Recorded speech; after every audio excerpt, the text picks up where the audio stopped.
Hi everyone, good morning. Welcome back to my channel.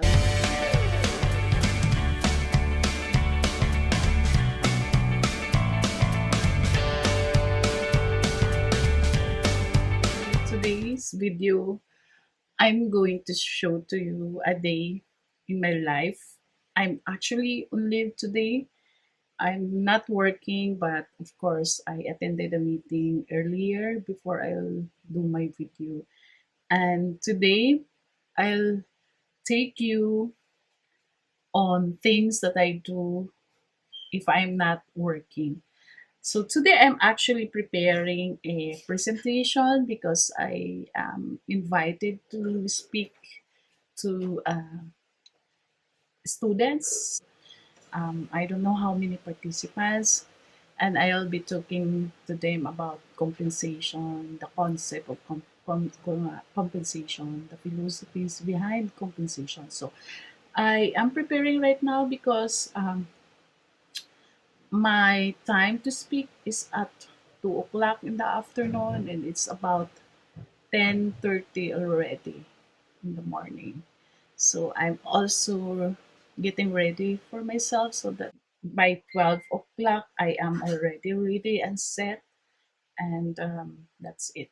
So, of course, I cannot bring you there. I will show to you how we do conference right now virtually. It's actually a new normal to do speaking engagement without physical contacts to the people you are speaking with. So, hi, good afternoon, everyone. So today I'm preparing myself because at exactly 2 o'clock I'll be having an speaking engagement with the students of human resource from different universities in Mindanao. Um, Hopefully, I can make it. I am only given around 45 minutes to speak.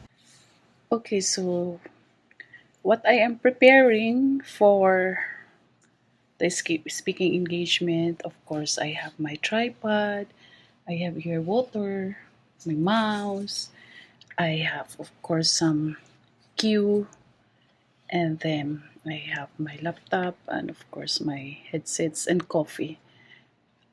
So I will actually enter at 1:45 p.m.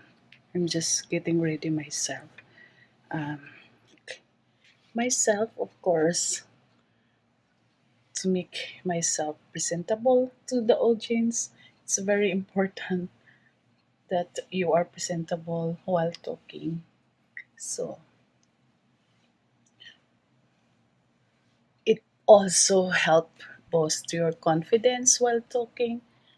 So I'm not really a good speaker, and in fact, that is my worst um moment when I am always invited to speak.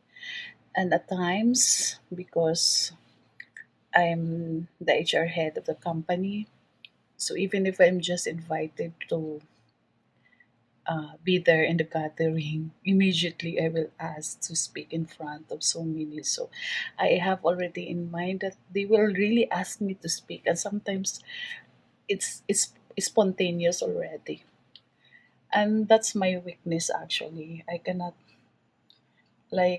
think of something what to say when I'll ask all of the sudden to say something in front of so many people.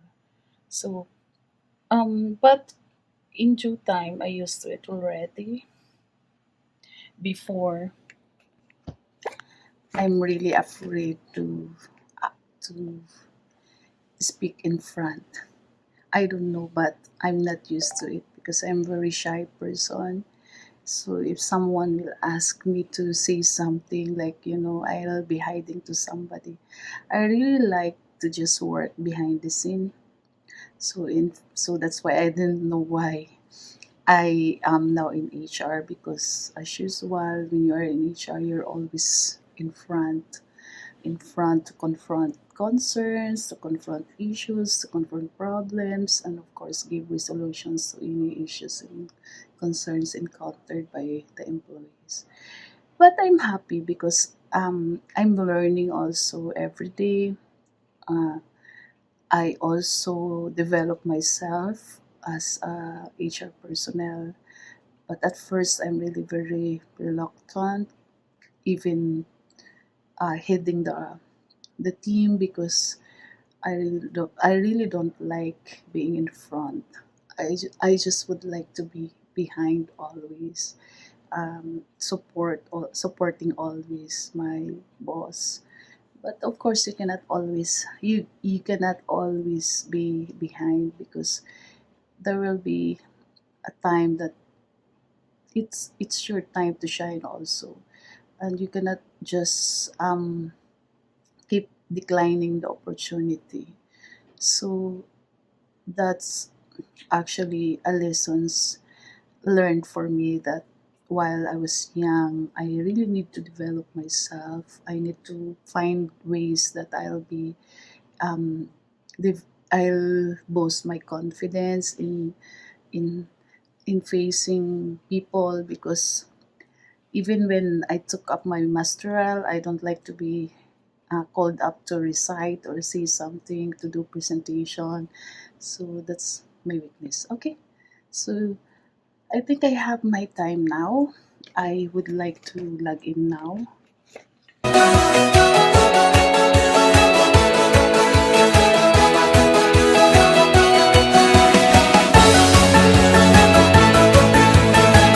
Know that everyone is now very excited to learn from our speaker. But before anything else, allow me to introduce to you our speaker for today's webinar.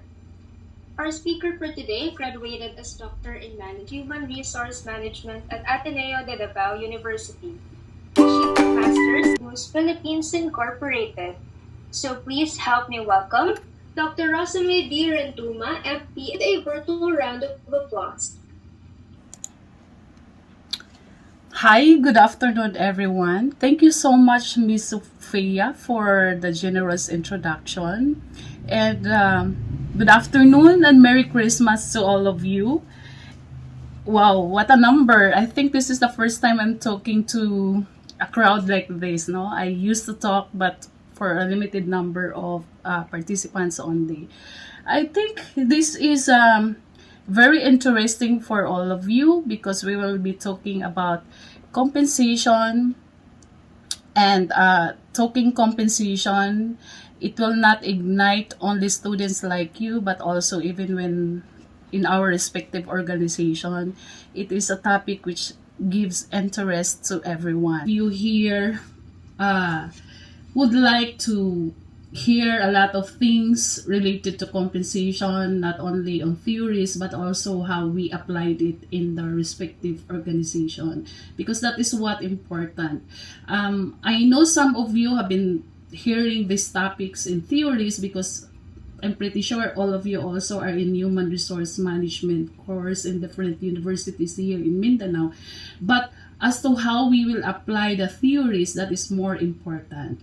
So, talking about compensation, or what we call it now, rewards management, which is a trend of a facet of HR, it is really a very broad topics, no? Even one semester is not enough, no? I'm teaching compensation for doctoral and masteral in Ateneo, and sometimes we are always lacking of time, because even at the end of the semester, we still have a lot of questions. We still have a lot of topics which need to be discussed. But I will try my best to be concise as possible, to just so to the allotted time given to me. So, as I've mentioned, there are several topics in compensation, and I'm pretty sure we cannot discuss it all, but I will discuss to you the more simplified one and the more understandable for all of you. So, since compensation or rewards management deals on the formulation, implementation, philosophies, and policies of the employees that are earning, or employees earning while working, it is important that we need to reward our employees fairly and equitably. And for this presentation, we will only tackle more on the introduction, how the compensation evolves through times, And then, of course, we will be discussing on the concept of compensation, components of compensation, compensation management, because this is very important, because I know some of you will be the future HR personnel, HR managers, or compensation managers in the near future for the company. So it is important how you manage compensation in the organization, and of course the principles of compensation and how we design pay structure in the organization. So how the compensation evolves through time. I would like to present it to you using the concept of Alvin Toffler. I don't know if you've heard this author. He's actually the author of the Fourth Wave, and he is actually describing the society using the historical waves. So in this discussion, I will also present to you how the compensation evolves through the historical waves of Alvin Toffler. So according to Toffler, even before the pre-industrial revolution, and that is what we call the period before 1890s, the agricultural revolution, um, in which the primary basis of power at that time is land. But at that time, the profile of the people are uneducated, unskilled, and subservient. So, where men and women share tasks. So, because they are sharing tasks, in turn also they are receiving already compensation. So at that time there is already a compensation, but the payment scheme is called barter system. So I know you've also heard it recently, because when we experience lockdown, there is a barter system already that is reviving on the current scenario during the pandemic, no, when everybody cannot go out, so people are doing the barter system. So the barter system is actually the exchange of goods and services for another goods and services, and this is very common when you are compensating something without using money. So during this time, the payment scheme of exchanging goods and services is called barter system, and that's the compensation method that we're using at the time. So here comes on the after 1890s up to the 1990 society is what we call industrial revolution. So of course the source of power for so many is those who have money, and most of those who have money are also landlords, no, and because they can afford to put up industries and companies, so they are powerful. Okay, so and the people at that time were starting to be skilled, educated, and enlightened already. And of course, this gives birth already to the start of the employment, because there are more industries and companies which started actually in Europe. But it also gave birth to the stereotype of gender and socio-economic sensitivity and hierarchy, no, during the time, because of industries, they are prioritizing to hire men, and of course the middle class men were given access to paid work, no.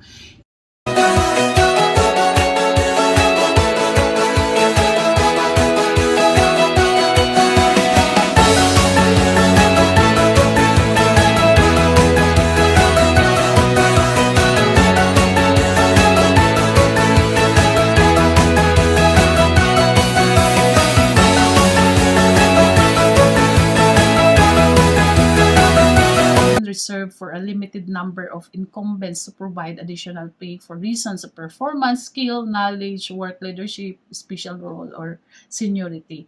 Sometimes, even when you have already the minimum, med, and maximum range of pay level in your organization, then you mix it up with the step rate. The step rate is actually designed to come up with additional pay for a person, especially if, for example, would like to thank the JPMA for inviting me. So I hope they will learn something on the topics that I'm. Thank you and see you later.